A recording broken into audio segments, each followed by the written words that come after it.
오늘 우리에게 주신 하나님의 말씀은 누가복음 16장 19절에서 31절 그리고 24장입니다. 24장은 굉장히 많기 때문에 저희가 해당하는 부분들만 오늘 16장 19절에서 31절을 읽으면서 중간중간 말씀을 보도록 하겠습니다. 오늘의 제목은 재물을 섬기던 한 부자와 하나님을 섬기던 거지 나사로의 뒤바뀐 부활의 삶이라는 제목입니다. 우리가 너무나 잘 알고 있는 본문입니다. 거지 나사로와 이 부자의 이야기는 아마 어린이들의 주일학교의 단골 메뉴이기도 하고 또 초신자 때부터 익히 들어왔던 거의 외우다시피 하는 그런 내용일 겁니다. 그럼에도 불구하고 이 부자와 거지 나사로의 이야기는 이 누가복음에 있어서는 매우 중요합니다. 특히 이 거지 나사로의 비유는 누가복음에서 중요하게 생각하는 게 제가 전에 개관 때 이야기한 것처럼 큐라는 것이고 또 한 가지는 누가복음에 특수자들이 대거 들어가 있는 승천하러 예수님께서 예루살렘으로 향하여 가시는 예루살렘 여행기라는 것입니다. 그런데 오늘 이 거지 나사로의 비유는 큐복음에 있는 비유 묶음에는 들어가 있지 않고 누가복음의 특수 자료인 이 누가의 비유에만 들어가 있습니다. 그래서 특수 자료라는 것은 각 복음서마다 그 신학을 아는 데 있어서는 매우 중요한 자료입니다. 우리가 누가 신학이라고 하면 좀 어렵죠. 쉽게 말해서 각 교회마다 특징들이 있을 겁니다. 어떤 교회는 선교를 잘하는 교회, 어떤 교회는 선행을 구제를 많이 하는 교회, 또 어떤 교회는 예를 들어서 세인교회 같은 이 세인교회에서는 말씀을 충실하게 하는 교회, 뭐 이런 여러 가지 교회마다 특징들이 있을 겁니다. 이 누가 신학이라는 것도 이 누가라는 교회 공동체의 아주 특징을 잘 드러내는 그런 비유입니다. 이 누가복음에만 있는 자료들이 있습니다. 우리가 마태, 마가, 누가복음이 비슷하다고 해서 공간복음이라고 이렇게 이야기하고 심지어는 제가 그런 분들도 봤습니다. 마가복음만 읽고 나서 마태, 마가, 누가복음 건너뛰고 요한복음 읽으시던 분들.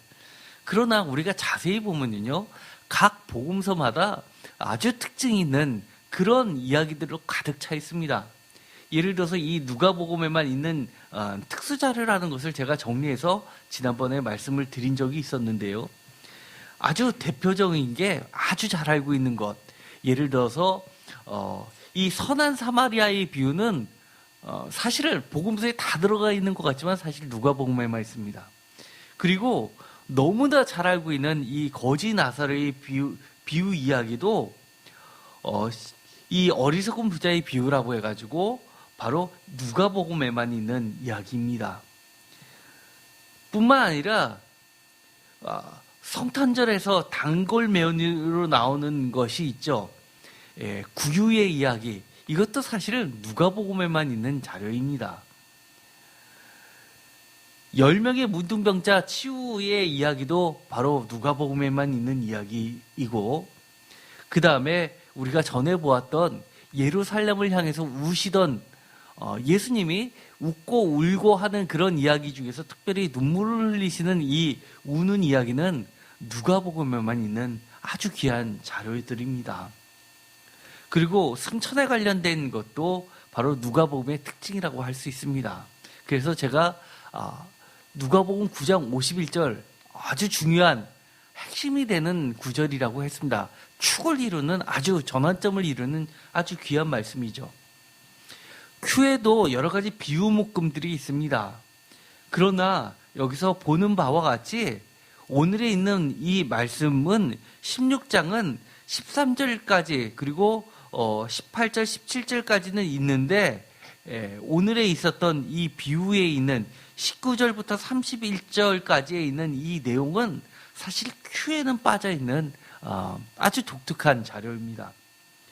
그런데 이 누가복음에 있는 이 나사로의 거지 나사로의 비유를 이해하려면 사실 이 큐라는 것과 맞물려서 같이 이해할 필요가 있습니다. 왜냐하면 이것은 바로 이 19절부터 있었던 이 거지 나사로의 이야기 바로 전에는 이처럼 큐에 있는 여러 가지 대거 묶음 이야기 속에 다음에 놓여 있기 때문입니다. 쉽게 말해서 많은 이 비유들이 어떤 묶음 속에 있냐면 예수님께서 제자들에게 가르쳐 주신 가르침 가운데 있다는 겁니다. 우리가 거지 나사로 이야기는 유명한데도 불구하고 흔히 가장 잘못 이해하고 있는 것이 있습니다.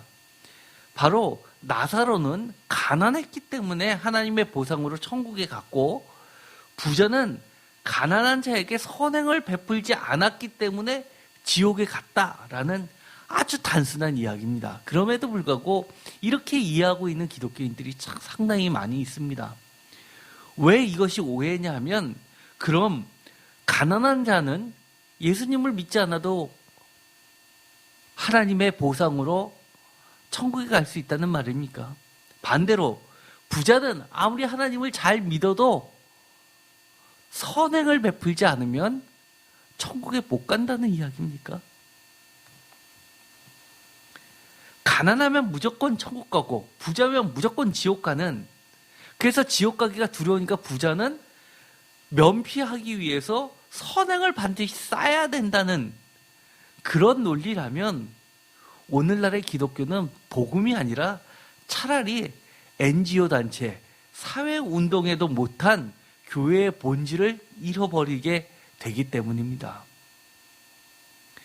요즘에는 많은 단체들이, 특히 NGO 단체들이 사실은 출발은 기독교에서 출발했는데도 불구하고 예배를 안 드리고 예배를 무시하고 마치 자기네들이 교회 돌아다니면서 여러 가지 헌금을 받아가지고 운영하면서도 그것이 교회 위에 있는 것처럼 착각하는 경우가 있습니다. 우리는 교회의 본질, 신앙의 본질을 놓쳐서는 안 됩니다. 따라서 이 기독교인들이라면 누구나 다 안다고 생각하기 쉬운, 정말 어릴 적부터 주일학교에서부터 들었던 이 거지 나사로 비유의 말씀을 누가복음의 입장에서, 누가복음에 있는 자료이기 때문에 철저히 누가복음의 교훈을 따라야 됩니다. 그것을 흔히 누가의 신학이라고 이야기하는데, 누가복음에서 가장 중요한 특징이 제가 전에 뼈대를 이야기하면서 이야기했죠. 바로 예루살렘 여행기 안에서 제자 및 사도들에게 주신 훈령, 예수님의 가르침이라는 겁니다. 그 가르침 안에서 오늘의 말씀을 묵상해 보고자 합니다. 우리가 전에 주일날 이런 말씀을 나눈 적이 있었습니다. 먼저 그의 나라와 의를 구하라. 먼저라는 말은 마태복음에 있지만 누가복음에는 빠져 있습니다. 그의 나라와 의를 구하라 라는 이 12장 22절부터 31절까지의 말씀은 제자들에게 주님이 가르쳐 줬었던 큐의 내용이었습니다. 참된 추구를 해라 라는 내용입니다. 그런데 이 12장 22절부터 31절까지의 말씀은 우리가 아주 잘 알고 있는 예수 어록 가운데 까마귀와 그리고 백합화, 더 나아가서 오늘 아궁이에 던져질 들풀의 이야기 속에 있었습니다. 그런데 그 말씀은 우리가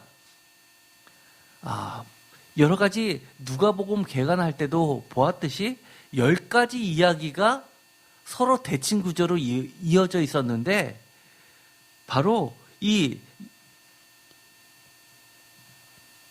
누가복음 12장 22절부터 34절, 염려하지 말라, 까마귀 이야기를 하면서 했던 이 6의 C에 해당하는 대칭 구조에 있는 것이 6-C-에 있는 바로 오늘 나사로의 비유라는 겁니다. 그래서 이 나사로의 거지 나사로의 비유 이야기는 사실은 같은 이야기인데 다른 버전으로 소개됐고, 이 나사로의 이야기는 가장 중요한 것이 바로 하늘에 보화를 쌓아두는 이 땅에서 재물 때문에 염려하지 말라라고 하는 주님의 사명을 감당해야 되는 제자들과 사도들에게 해주신 말씀이라는 커다란 주제를 놓쳐서는 안 된다는 겁니다. 조금 어렵죠? 다시 한번 볼까요? 오늘의 말씀을 보면은요, 누가복음 12장 22절에 보면 무엇을 먹을까 무엇을 입을까 염려하지 말라고 했던 이 내용은 그 앞에 보면 12장 22절을 다 같이 읽어볼까요? 또 제자들에게 이르시되 그러므로 내가 너에게 이르노니 너희 목숨을 위하여 무엇을 먹을까 무엇을 위하여 무엇을 입을까 염려하지 말라. 아멘. 이 말씀을 누구에게 말씀하셨다고요? 제자들입니다. 제자들에게 하셨던 말씀입니다. 이것은 매우 중요한데요. 거지 나사로 이야기도 마찬가지로 제자들에게 하신 말씀이라는 겁니다. 예를 들어서요, 오늘의 말씀이 있었던 16장 맨 앞으로 한번 가볼까요? 16장 1절입니다. 16장 1절을 다 같이 읽어보겠습니다. 또한 제자들에게 이르시되 어떤 부자에게 청지기가 있는데 그가 주인의 소유를 낭비한단 말이 그 주인에게 들린지라. 아멘. 여기는 다른 비유가 소개되고 있는데요. 이 16장에는 이 거지 나사로 비유하고 쌍둥이 비유라고 소개되고 있는 것이 바로 옳지 않는 불의한 청지기 비유가 있습니다. 이것도 누가복음의 특수 자료인데요. 매우 난해한 비유 중에 하나입니다. 어려운 비유 중에 하나입니다. 그런데 쌍둥이 비유라고 하는 겁니다. 여기에 보면 이렇게 시작을 합니다. 제자들에게 이르시되. 그렇다는 이야기는요, 이 불의한 청지기 비유를 하고 그 중간에 14절부터 바리새인들의 이야기를 합니다. 그리고 나선 19절에 한 부자가 있어라고 이야기를 하면서 이 거지 나사로 이야기를 하게 됩니다. 그렇다는 이야기는 이 거지 나사로 19절 앞에도 마찬가지로 1절처럼 바로 제자들에게 이르시는 비유라는 겁니다. 그래서 이 부자와 이 거지 나사로의 이야기도 기본적인 것은 제자들에게 주님께서 하신 교훈이라는 겁니다. 누가복음에 있어서 제자는요, 다른 공간복음서, 특히 마가복음하고는 아주 다른 특징을 나타내는 것이 있습니다. 바로 제자가 누가복음에 있어서는 두드러지게 사도라고 칭해지고 있다는 겁니다. 누가복음 6장 13절 다 같이 한번 읽어보도록 하겠습니다. 밝음에 그 제자들을 부르사 그 중에서 12를 택하여 사도라 칭하셨으니. 아멘. 이것이 누가복음의 아주 큰 특징입니다. 제자를 불러서 12를 택하서 12제자라고 부르시는 것이 아니라 뭐라고 칭하시냐면 사도라 칭하시는 겁니다. 그렇다는 이야기는 이 누가복음은 마가복음보다 또 마가보다 조금 늦게 쓰여진 마태복음보다 그보다 더 늦게 쓰여진 이 누가복음에 의해서는 사도행전까지 이어지는, 누가복음과 사도행전까지 이어지는 사도들의 이야기라는 겁니다. 그래서 누가복음은 제자라는 측면이 강조됐다면 그 후속 작품인 사도행전은 사도의 행전, 사도들이 예수님의 가르침을 어떻게 전파하기 위해서 나아가는 구체적인 이야기로 구성되어 있다고 할 수 있습니다. 그래서 이 누가복음은 제자를 사도라고 주님이 직접 칭해 주셨다고 이야기합니다. 그래서 누가복음 9장 12절에 보면 이렇게 이야기합니다. 다 같이 읽겠습니다. 날이 저물어 가매 12사도가 나와 여짜오되 무리를 보내어 두루 마을과 촌으로 가서 유하며 먹을 것을 얻게 하소서. 우리가 있는 여기는 빈들이니이다. 아멘. 여기서도 보면 12사도가 나오는데요. 12사도와 함께 중요한 이야기를 합니다. 사도가 무엇인가요? 보내심을 받은 자입니다. 그런데 12절에 보면 주님이 12제자를 보내는데 보내어 두루 마을과 촌으로 가시게 합니다. 그런데 이 보냄을 받은 자가 12제자인 겁니다. 오늘의 거지 나사로의 이야기 속에도 이 보내심을 받는 자의 주요한 주제가 반복되고 있습니다. 한 부자가 나중에 지옥에 갔습니다. 그리고 나서 아브라함에게 이렇게 간구하는 이야기가 나오죠. 27절 다 같이 읽어볼까요? 이르되 그러면 아버지여 구하노니 나사로를 내 아버지의 집에 보내소서. 아멘. 그리고 28절도 읽어보겠습니다. 내 형제 5이 있으니 그들에게 증언하게 하여 그들로 이 고통받는 곳에 오지 않게 하소서. 아멘. 중요한 2단어가 나옵니다. 보내소서, 증언하게 하소서. 제자가 누구입니까? 요한복음에서는 요한복음의 기록 목적을 나중에 뭐라고 합니까? 증언하는 것이라고 이야기합니다. 그리고 이 증언하는 일을 하고 기록한 자가 바로 이 제자, 사랑받는 제자라고 이야기를 합니다.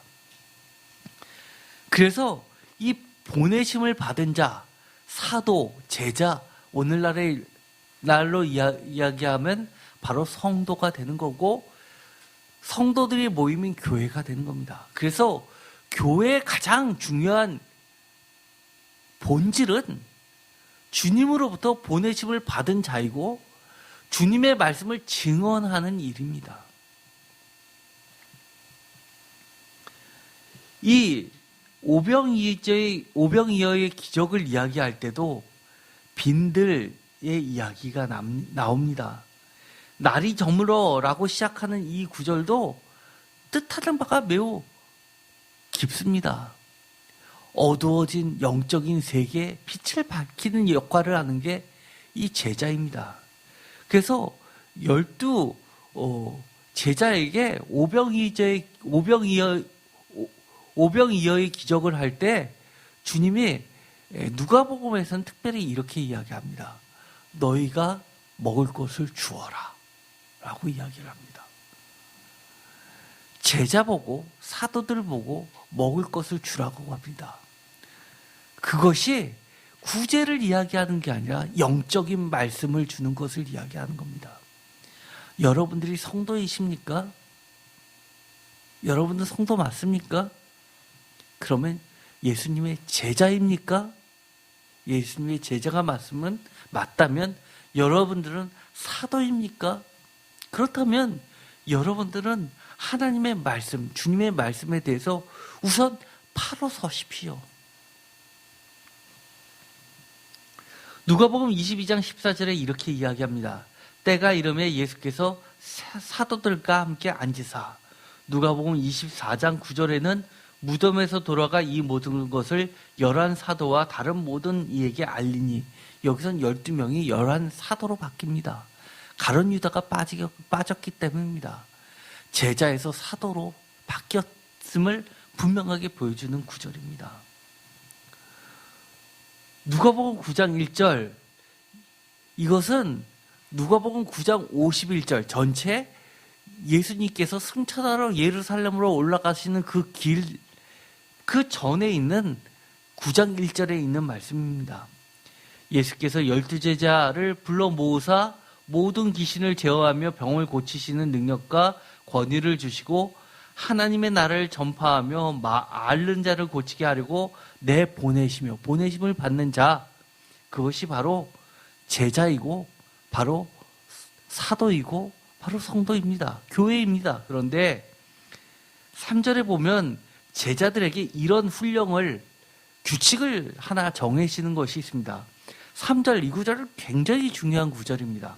다 같이 읽겠습니다.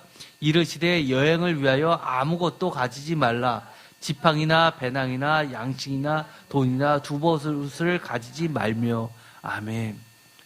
그래서 2세기 때 시리아에서 쓰여져 있는 제자들의 규칙이라는 것이 있습니다. 그것을 디다케라고 하는데요. 아주 귀한 자료가 남아 있습니다. 디다케에 보면 이 구절이 있습니다. 그리고 그 디다케에 보면은요, 오늘날로 이야기하면 순회 전도사가 있고 교회 담임 목회자가 있습니다. 누가 더 위일까요? 초대교회일수록 이 말씀에 근거해서 순회하는 복음 전도자가 더 사기 제자입니다. 그리고 이 한 교회를 오랫동안 치리하고 목회하는 자는 그 밑에 있는 하위 개념입니다. 지금은 거꾸로 됐죠. 교회가 담임자가 더 높고 담임자가 선교사를 파송합니다. 그래서 심지어는 담임 목사님의 눈밖에 난 선교사는 하루아침에 선교사가 잘리는, 선교 지원금이 잘리는 경우들도 우리는 비일비재하게 보게 됩니다. 그런데 그것은 이 초대교회의 입장에서 보면 잘못된, 거꾸로 된 겁니다. 왜 그렇게 되었을까요? 시대가 많이 변하면서, 지나면서 교회가 세속화가 됐다는 이야기입니다. 그 흔적이 남아 있습니다. 사도 바울은 한 번도 자기 교회를, 개척한 교회를 자기 교회처럼 누린 적이 없습니다. 교회를 개척하고 다른 곳에서 개척하고 자기의 제자 중에서 파송해서 그를 담임 목회자로 세웠습니다. 그리고 시기 적정할 때는 그 담임자를 또 다른 곳에 보내고 이런 식으로 해서 사도라 칭함을 받았던 겁니다.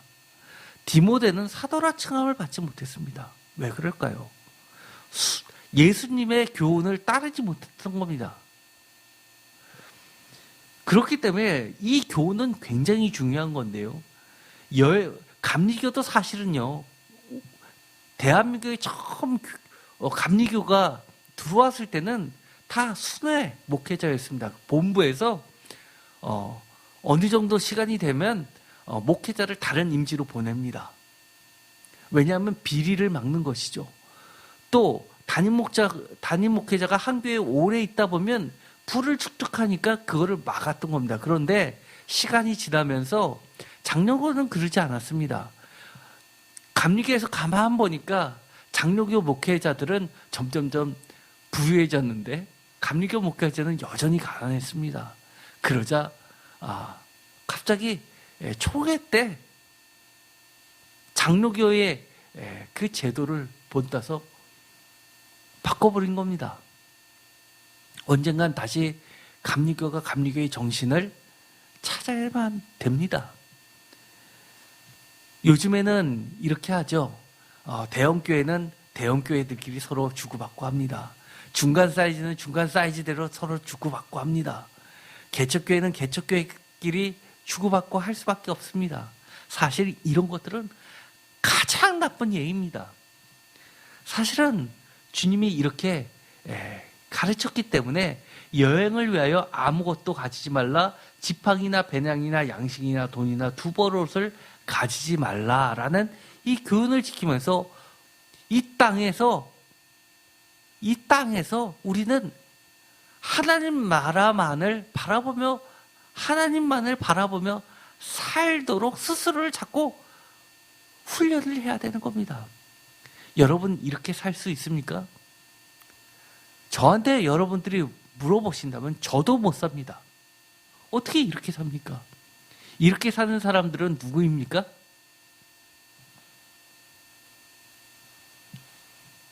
왜 대답이 없으시죠? 거지입니다. 거지. 우리 역사상, 세계사의 역사상 이렇게 산 사람들이 딱 두 부류 있었습니다. 하나는 예수님과 예수님을 따르는 초대교회의 사도들. 또 한 부류가 있었습니다. 예수님보다 훨씬 오래전에 그리스 철학자들 중에서 시닉이라고 있었습니다. 그래서 유명한 이야기가 있죠. 나폴레옹이 전쟁에서 승리하고 나서 유명한 시닉 철학자를 찾아갔습니다. 그래서 동굴에서 자고 있는 그 사람에게 너가 원하는 것이 뭐냐? 내가 그것을 황제가 너에게 주겠다라고 하니까 그 사람이 이렇게 이야기했죠. 당신이 지금 내 햇빛을 가리고 있으니 좀 비켜놔 주십시오. 이것이 내가 황제에게 원하는 바입니다. 그 유명한 이야기가 있습니다. 그 철학자는 이렇게 거지 모양을 하면서 돌아다니면서 지혜를 가르쳤고, 그것이 소위 있는 자들, 권력자들을 비아냥거리는 철학자들이었습니다. 그래서 영어로 시닉은요, 비아냥거리는 이런 뜻이 있습니다. 그리고 비판적인 이런 뜻을 가지고 있죠. 그런데 성경에 보면 초대교회 예수님의 모습은 바로 이런 모습이었습니다. 예수님은 늘 이런 가난한 자의 삶을 살았습니다. 그런데 비유로서 이렇게 이야기한 겁니다. 여기서 거지 나사로의 이야기는 아까도 초두에 이야기했듯이 예수님이 예루살렘으로 향하는 그 길 가운데서 제자들에게 디다케로서 준 교훈입니다. 여기서 거지라는 것은 쉽게 말해서 가난한 자입니다. 히브리어는 에비온이라고 이야기합니다. 에비온은 우리가 시편에서 많이 나왔던 이야기, 제가 설교로 여러 차례 했었는데 겸손한 자로 또 많이 번역됐습니다. 그래서 가난한 자는 하늘 아버지가 돌보시는 자이고요, 특별한 관심의 대상입니다. 그래서 누가복음에서는 가난한 자는 복이 있나니라고 되어 있는 것을 마태복음에서는 히브리적 사고로 마음이 가난한 자는 복이 있나니, 마음이 가난한 자로 번역하는 겁니다. 실제로 부자인지 물질이 많은 부자이지만 하나님 앞에서 겸손한 자, 그런 자들은 에비온으로 인정받았던 겁니다. 그래서 부자이지만 구제를 굉장히 중요시 여겼습니다.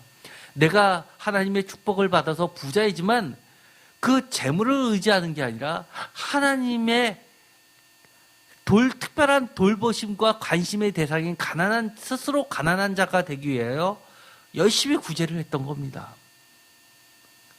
바로 이 비유는, 거지 나사로는 이처럼 하늘 아버지가 돌보시는 자이고 겸손한 자이고 가난을 실천하는 자입니다. 그리고 또 실질적으로도 가난할 수밖에 없는 자입니다. 예를 들어서 신명기에서 내 형제 중에서 가난한 자가 있으면 그 자를 돌보라고 이야기하면서 11조, 3년에 한 번 거치는 11조를 가지고 이 이웃에게 쓰라고 이야기를 합니다. 그 이야기는 그 신명기에서 가난한 자는 누구를 이야기하냐면 바로 목회자들을 이야기하는 겁니다. 레위인 중에서 가난해서 더 이상 하나님 말씀대로 살기를 포기하고 남들과 똑같이 농사 짓고 풀을 축적하면서 사는 자들, 제사를 드리면서 사람들이 찾아오는 그 11조만 갖고는 내가 살기가 너무야 어려우니까 하나님의 거룩한 직분을 포기한 자들을 신명기 때 와서는 그를 형제 중에 가난한 자라고 칭했던 겁니다. 그런데 여기 이 오늘의 거지 나사로 비유 중에서도 그러한 이야기가 많이 있습니다. 예를 들어 볼까요? 28절 다 같이 읽겠습니다. 내 형제 5이 있으니 그들에게 증언하게 하여 그들로 이 고통받는 곳에 오지 않게 하소서. 또 읽겠습니다. 31절 이르되 모세와 선지자들에게 듣지 아니하면 비록 죽은 자 가운데서 살아나는 자가 있을지라도 권함을 받지 아니하리라 하였다 하시니라. 아멘. 내 형제 5은 31절에 보면 이미 모세와 선지자들에게 이야기를 듣는 자들입니다. 모세와 선지자를 아는 자들입니다. 형제 5, 성경에서 비유해서 5 5이 단골로 나온다면 어떤 것을 비유하죠? 모세오경을 이야기하죠. 그렇다는 이야기는 이 한 부자는 누구를 이야기하냐면 유대교의 제사장급이나 바리새인을 이야기합니다. 바로 오늘 거지와 나사로 이야기 바로 앞에 누구의 이야기가 있다고 아까 이야기했죠? 서론 중에 14절을 보면 바리새인들은 돈을 좋아하는 자들이라 이 모든 것을 듣고 비웃거늘. 예수님을 비웃었습니다. 누가요? 바리새인들이. 어떤 비유를요? 16장 1절부터 13절까지 있는 불의한 청지기의 비유를 비웃었던 겁니다. 왜냐? 바리새인들은 스스로 의롭다 생각하는 사람들인데 불의한 청지기가 칭찬을 받으니까 말도 안 된다고 비웃었던 겁니다. 그런데 그를 예수님이 뭐라고 이야기하냐면 바리새인들은 돈을 좋아하는 자들이라. 여기서 한 부자는 간접적으로 이 바리새인을 지칭하기도 합니다. 또 제가 아까도 이야기했죠. 같은 이야기 다른 버전으로 거룩한 염려, 재물이 아닌 하나님의 나라 뜻을 이야기하는 까마귀와 들풀 이야기를 염두에 두라고 이야기했습니다. 마태복음 6장 33절에 보면 그런즉 너희는 먼저 그의 나라와 그의 일을 구하라. 그리하면 이 모든 것을 너에게 더하시리라 라는 이 구절, 그리고 누가복음 12장 31절 다만 너희는 그의 나라를 구하라. 그리하면 이런 것들은 너에게 더하시리라. 이 들풀과 까마귀 이야기를 하면서 중간에 낀 이야기, 유대인들이 가장 좋아하는 솔로몬 이야기, 지혜자의 이야기가 들어있는 겁니다. 그런데 오늘의 이 거지 나사로의 이야기는 여러 각도에서 볼 수가 있습니다. 그 중에 하나씩을 대표적인 것들을 한번 보도록 하겠습니다. 단순히 물질이 많고 물질이 적고의 이야기가 아니라 어디까지 나가느냐 하면 재물을 하나님은 알지만 하나님을 믿는다고 하면서도 재물을 실질적으로 섬기는 자들과 하나님만을 믿고 의지하는 자들을 비교하는 이야기입니다. 바리새인들은 하나님을 믿는다고 하지만 사실은 하나님보다도 재물을 더 많이 섬겼던 자들을 꼬집고 있는 겁니다. 첫 번째, 거지 나사로의 이야기는 이렇듯 재물과 하나님을 겸하여 섬기지 못하는 주제를 담고 있습니다. 대표적으로 바리새인이죠. 16장 14절 다 같이 읽겠습니다. 바리새인들은 돈을 좋아하는 자들이라 이 모든 것을 듣고 비웃거늘. 15절 예수께서 이르시되 너희는 사람 앞에서 스스로 옳다 하는 자들이나 너희 마음을 하나님께서 아시나니 사람 중에 높임을 받는 그것은 하나님 앞에서 미움을 받는 것이니라. 아멘. 16장 13절 다 같이 읽겠습니다. 집 하인이 두 주인을 섬길 수 없나니 혹 이를 미워하고 저를 사랑하거나 혹 이를 중히 여기고 저를 경히 여길 것임이라. 너희는 하나님과 재물을 겸하여 섬길 수 없느니라. 아멘.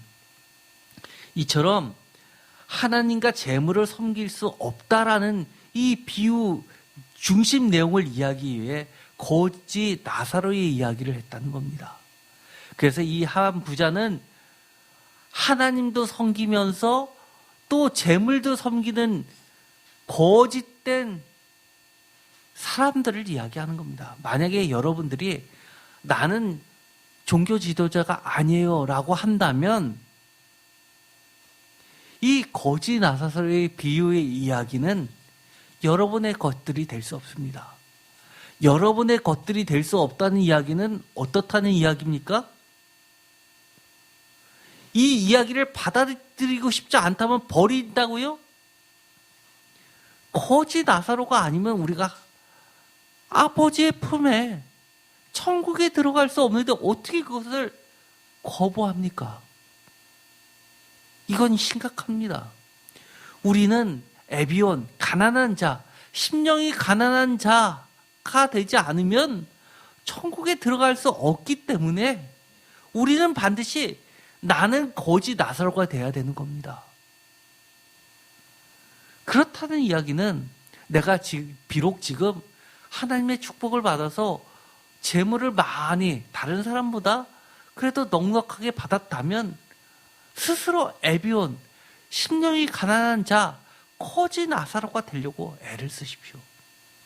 하나님과 재물을 겸하여 섬길 수 없다는 그 주님의 비유를 새겨들어야만 됩니다. 두 번째, 또 어떤 중요한 뜻이 있냐면요. 아까도 이야기했듯이 이 거지 나사로 비유는 아까 16장, 같은 장의 쌍둥이 비유라고 하는 16장 1절부터 13절까지의 불의한 청지기 비유하고 똑같은 이야기라고 이야기했습니다. 그렇다는 이야기는 올바른 재물을 사용한 자는 천국에 들어가고 올바른 재물을 사용하지 못하는 올바르게 재물을 사용하지 못하는 자는 지옥에 간다는 이야기입니다. 여기 누가복음 16장 19절을 다시 한번 읽어볼까요? 한 부자가 있어 자색 옷과 고운 베옷을 입고 날마다 호화롭게 즐기더라.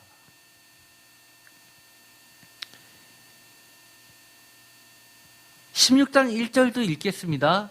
또한 제자들에게 이르되 어떤 부자에게 청지기가 있는데 그가 주인의 소유를 낭비한다는 말이 그 주인에게 들린지라.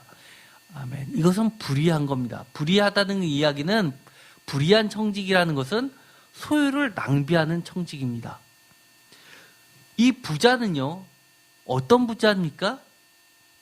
19절에 보면 부자라는, 누가복음 16장 19절과 누가복음 16장 1절의 공통점은 부자라는 것이 공통점입니다.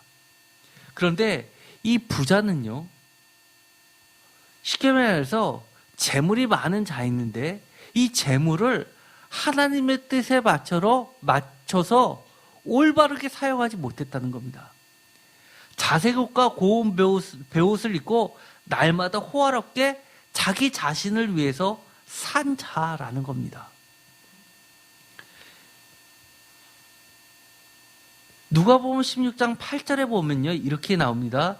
주인이 이 옳지 않은 청지기가 이를 지혜 있게 하였으므로 칭찬하였으니 이 세대의 아들들이 자기 시대에 있어서 빛의 아들들보다 더 지혜로움이니라. 이 주인이 불의한 청지기를 칭찬했던 이유가 있습니다. 9절 다 같이 읽어볼까요? 내가 너에게 말하노니 불의의 재물로 친구를 사귀라.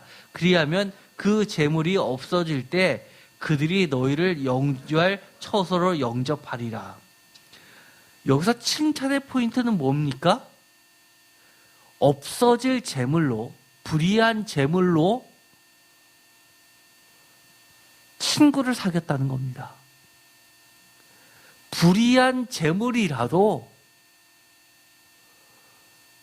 옳게 사용할 때 칭찬을 받는데 빛의 아들들은 왜 그 재물을 가지고 옳게 사용하지 못하느냐라고 주님이 따지시는 겁니다. 오늘의 말씀, 한 부자, 아까 첫 번째는 이 부자가 바리새인으로 비유되기도 했죠. 오늘의 말씀을 보면은요, 이 옳게 재물을 사용하지 못하는 자들, 이것은 보다 포괄적입니다. 예를 들어서 우리들도 있을 수 있습니다. 사실 많은 기독교인들이 11조 그 이상 하지 않는 교인들이 절반 이상입니다. 지금은요, 솔직하게 말하면요, 11조라도 제대로 하는 성도들이 정말 귀합니다. 요즘엔 11조 하는 성도들 절반이 넘습니다. 지금 재물이 문제가 아닙니다. 재물이 문제가 아닙니다. 우리가 내가 대단한 부자가 아니어서 나는 이처럼 한 부자가 있어서 지옥 갈 일이 없다고요? 그렇지 않습니다. 우리가 영적으로 정말 이 한 부자랑 똑같이 된다면 주님이 정말 탄식할 그런 부자인 겁니다. 세 번째, 부활의 삶을 믿지 못하는 불신자들에 대한 경고이기도 합니다. 예를 들어 보면은요, 누가복음 16장 19절을 다시 한번 읽어볼까요? 한 부자가 있어 자색 옷과 고운 베옷을 입고 날마다 호화롭게 즐기더라. 여기 보면은요, 특별히 이 한 부자를 묘사하는데 자세하게, 너무나도 자세하게 설명을 합니다. 자색 옷, 고운 베옷, 호화롭게. 이 말들은요, 이 말들을 듣는 순간 유대인들은 누구를 생각할까요? 사두개파 제사장들을 생각합니다. 사두개파 제사장들이, 사두개파는 솔로몬 때 제사장 가문입니다. 수백 년 동안 대대로 내려왔던 예수님 시대까지도 존재했던 뼈대 깊은 최고 위층의 가문들입니다. 예루살렘 단순히 교회라고요? 아닙니다. 정치, 경제, 문화, 사회의 모든 중심지, 그 중앙에 사두개파가 있었기 때문에 이들은 최고위층의 부를 축적한 권력가들입니다. 그렇기 때문에 이 한 부자가 입고 있는 한 자색 옷과 고운 베옷과 날마다 호화롭게 즐기는 자는 다름 아닌 사두개파입니다. 사두개파 제사장들을 의미합니다. 그런데 이 사두개파의 특징은요, 부활을 믿지 않습니다. 그래서 우리가 사도행전에 보면은요, 이 바울이 재판을 받을 때 아주 묘수를 내죠. 나는 바리새파 출신이라고 이야기하면서 사두개파 사람들하고 부활을 믿지 않은 사두개파 사람들과 부활을 믿는 바리새인파 사람들 사이에서 싸움이 붙어서 이 바울은 목숨을 건지게 됩니다. 그리고 나서 로마까지 결국은 재판을 받으러 떠나게 됩니다. 사두개파의 특징은 부활을 믿지 않습니다.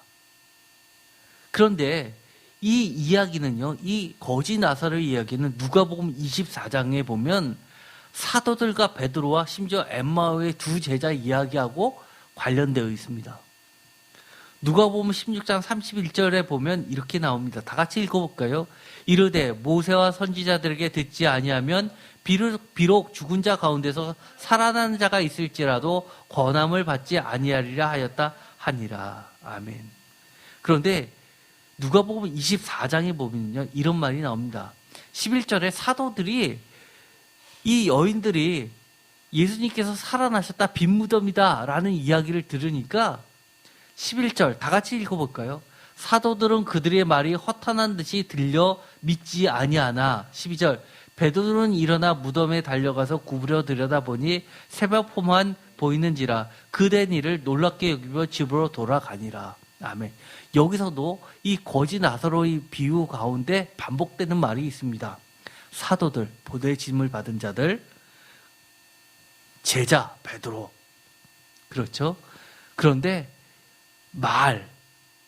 여기서 보면 오늘의 말씀 누가복음 16장 31절 모세와 선지자들에게 권함을 받는 말. 그렇죠? 그 다음에 27절 보내서서 28절 증언 말이 허탄한 듯 믿지 아니하니라. 맨 처음에 사도행전을 보면 사도 바울도 마찬가지지만 주로 복음을 전파했던 것은 유대인의 회당들이었습니다. 바리새인들과 사두개파들이 주축을 이루고 그들에 의해서 장악되던 유대교들, 그러나 다 허탄한 듯 믿지 아니하습니다.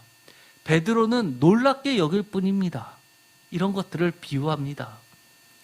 또 누가복음 24장 24절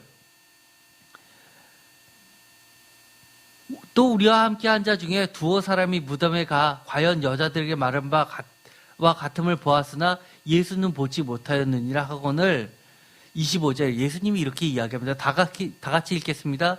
이르시되 미련하고 선지자들이 말한 모든 것을 마음에 더디 믿는 자들이요. 이렇게 선지자들이 말한 모든 것을 마음에 더디 믿는 자들에 대한 경고로서 이 거지 나사로의 비유를 하신 겁니다. 선지자들이 모든 것을 마음에 더디 믿는 자들. 누가복음 24장에 계속돼서 이어집니다. 39절에 보면 이렇게 이야기합니다. 표준 세번역으로 보면 유령은 살과 뼈가 없지만 너희가 보시다시피 나는 살과 뼈가 있다. 마치 예수님의 이야기를, 부활의 이야기를 유령의 이야기처럼 듣는 자들, 그런 자들에게 경고하시는 겁니다. 그러면서 41절에 보면 이렇게 이야기합니다. 그들이 너무 기쁨으로 아직도 믿지 못하고 놀랍게 여길 때에 이르시되 여기 무슨 먹을 것이 있느냐 하시니라. 이건 누구한테 했던 이야기입니까? 예수님이 엠마오로 가는 제자들에게 결국은 인간으로 참 육신으로서 부활하셨다라고 증거하는 것이 바로 그들과 같이 생선을 먹는 이야기입니다. 네 번째, 이 거지 나사로의 이야기는 무엇에 대한 이야기냐면 회개와 하나님 나라 영생에 관련된 이야기입니다. 누가복음 16장 30절 중요한 이야기합니다. 다 같이 읽겠습니다. 이르되 그렇지 아니하니이다. 아버지 아브라함이여 만일 죽은 자에게서 그들에게 가는 자가 있으면 회개하리이다. 회개의 문제를 이야기합니다. 누가복음 24장 47절, 이것은 누가복음과 사도행전을 이어주는 중요한 말입니다. 다 같이 읽겠습니다. 또 그의 이름으로 죄사함을 받게 하는 회개가 예루살렘에서 시작하여 모든 족속에 전파될 것이 기록되었으니, 바로 회개의 중요한 이야기를 이 거지 나사로의 이야기에서 예수님이 제자들에게, 사도들에게, 교회에게 여러 번 성도들에게 하는 이야기입니다. 다섯 번째, 하나님의 말씀, 성경의 불멸성과 유효성에 대해서 이야기합니다.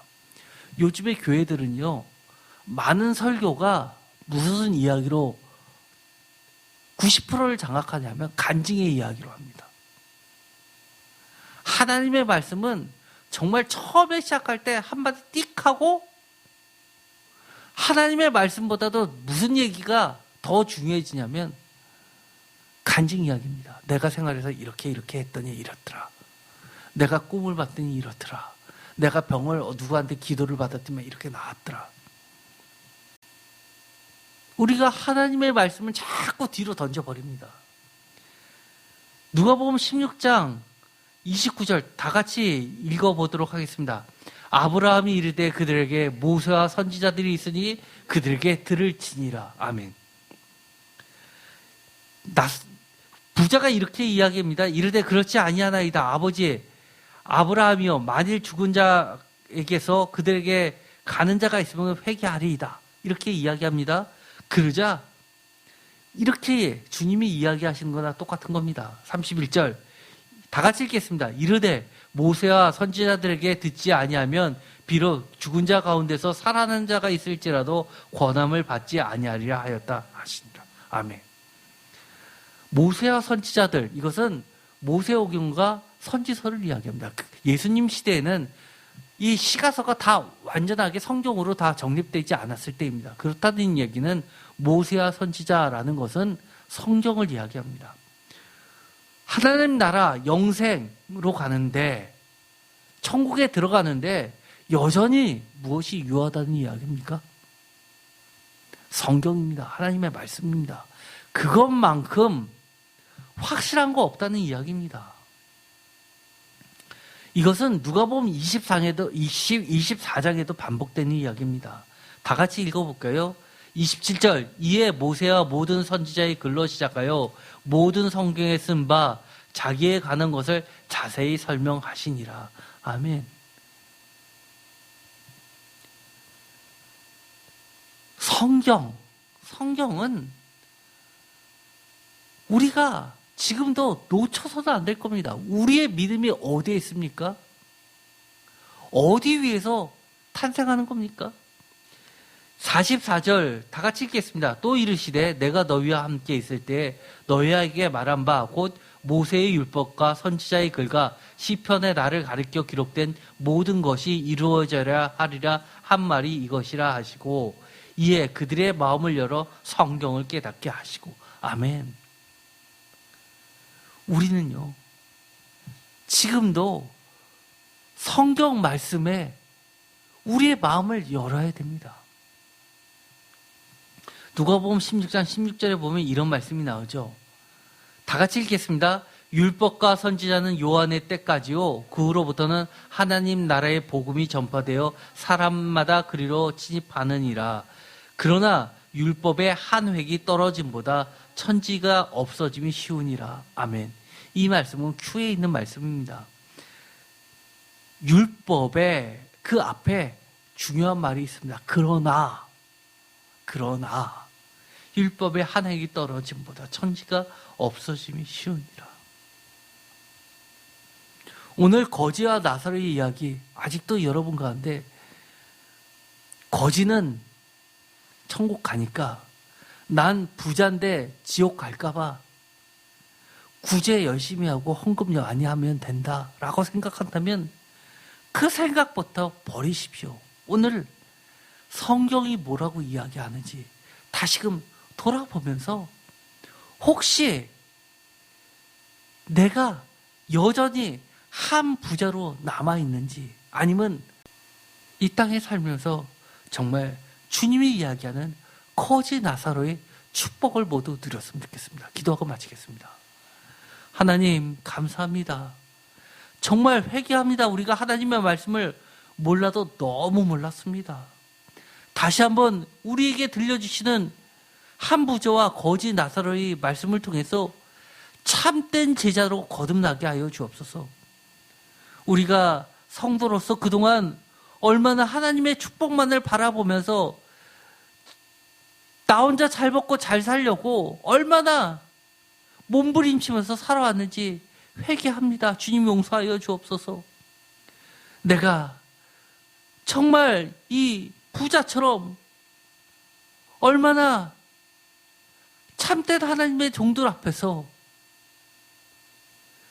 부스러기 하나 던져주면서 얼마나 생색내면서 살았는지 부끄러운지 모릅니다. 주님 용서하여 주시옵소서. 주님이 얘기하신 것처럼 재물과 하나님을 겸하여 섬길 수 없다고 하였사오니 우리가 하나님만을 섬기면서 오직 하나님만을, 하나님의 뜻과 나라만을 구하며 사는 참된 거지 나사로가 되게 하여 주옵소서. 예수 그리스도의 이름으로 기도드렸습니다. 아멘.